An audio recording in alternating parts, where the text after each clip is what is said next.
Facebook Business Suite 101 สอนการแก้ไขผู้ดูแลเพจ Facebook บนสมาร์ทโฟนยินดีต้อนรับเข้าสู่ช่องมินว่า IT 25 ชั่วโมงผมพายนะครับคลิปนี้นะครับจะมาสอนวิธีการแก้ไขนะครับแอดมินนะครับ Facebook Fanpage ของเรานั่นเองนะครับหรือผู้ดูแลเพจของเรานะจ๊ะเพื่อนๆสามารถกดตัวไอขวามือบนของคลิปนี้นะครับจะมีเพลย์ลิสต์นะสอนนะครับวิดีโอนะมากมายนะครับหลายซีรีส์เลยนะครับกว่า400 ตอนบวกๆนะฮะโอเคก็เปิดเข้าไปที่นะครับโปรแกรมนะครับ Facebook Business Suite ได้เลยนะครับนะครับมาดูหน้าแรกกันนะฮะให้เราเปิดที่หน้าหลักแบบนี้นะครับวิธีการเข้าเมนูก็คือกดที่ขวามือด้านล่างสุดนะครับที่เป็นรูปจุดนะครับ9จุดหรือเป็นรูปสี่เหลี่ยมนะกดเข้าไปนะจากนั้นกดคำว่าการตั้งค่านะครับที่เป็นรูปฟันเฟืองนั่นเองกดเข้าไปเลยนะจากนั้นก็จะมีหน้าต่างแบบนี้นะครับให้เรานะครับกดคำว่า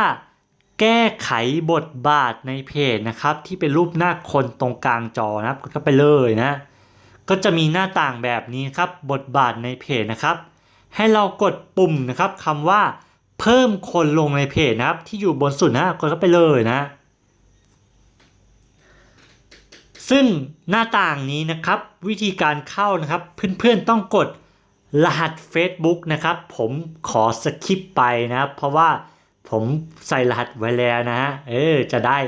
ไม่ต้องนะครับใส่รหัสให้ชักช้าเสียเวลานะมา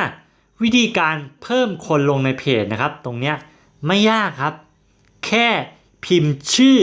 ผู้ใช้นะครับ Facebook นะครับตรงเนี้ยฮะช่องเนี้ยกดพิมพ์ได้เลยนะครับมา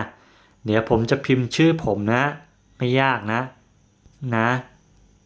โอเคนะครับนะเราสามารถใส่ชื่อตัวเองก็ได้นะนะหรือถ้าเราไปนะครับสร้างหลายๆเพจนะครับเราสามารถเอานะครับ Facebook สำรองนะครับมาช่วยดูแลเพจของเรานะครับเพื่อเกิดเพจหลักเรามีปัญหาหรือตัวนะครับ Facebook หลักเรามีปัญหาเราก็ยังมีแอดมินอีกคนนะครับนะคอยดูแลนั่นเองนะเป็นการนะครับช่วยป้องกันนะครับเพจเราหายทำยังไงนะครับเนี่ยฮะตรงนี้ช่วยได้นะครับโอเคมาดูกันดีกว่านะครับว่า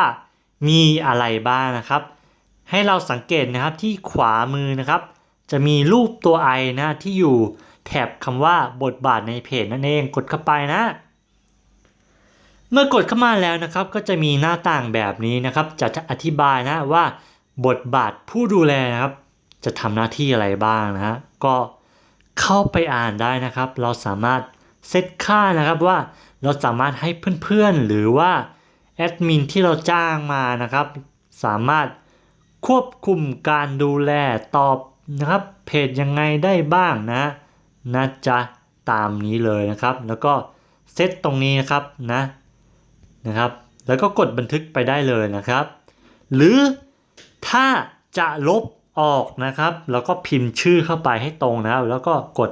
ลบออกได้เลยนะครับคนที่ดูแลอยู่ในตำแหน่งนั้นๆนะครับก็จะถูกลบออกไปจากตัวแถบผู้ดูแลเพจปัจจุบันนั่นเองนะฮะไม่ยากใช่ไหมครับก็จบแล้วนะครับสำหรับคลิปนี้นะ